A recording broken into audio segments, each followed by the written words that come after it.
1948 সালের 30শে জানুয়ারি মোহনদাস করমচাঁদ গান্ধীকে গুলি করে হত্যা করা হয়।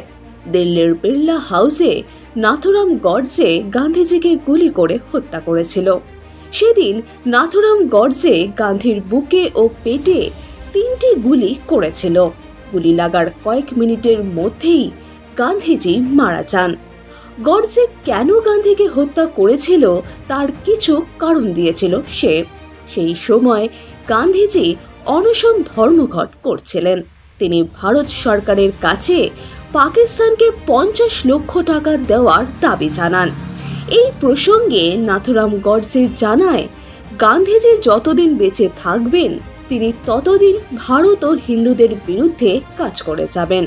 গডসের বক্তব্য ছিল, যখন গান্ধী মুসলমানদের পক্ষে তার অনশন শেষ করছিলেন তখন আমি এই সিদ্ধান্তে পৌঁছেছিলাম যে গান্ধীর অস্তিত্ব অবিলম্বে শেষ করতে হবে।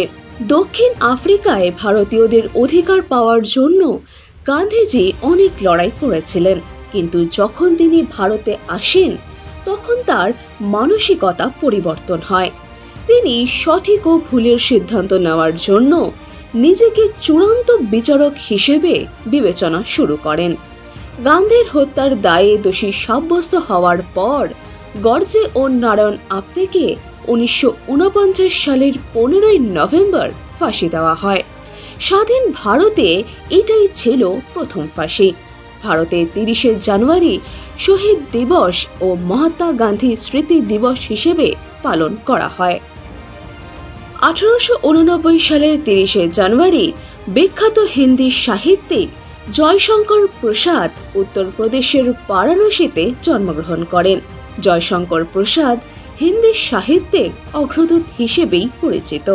তিনি হিন্দি সাহিত্যের ছায়াবাদী যুগের অন্যতম ব্যক্তিত্ব। যদিও জয়শঙ্কর প্রসাদ কবিতা, নাটক, গল্প, প্রবন্ধ এবং উপন্যাস প্রতিটি ধারায় তার ছাপ রেখে গিয়েছেন, তবে নাটকের ক্ষেত্রে তার বিশেষ অবদান ছিল।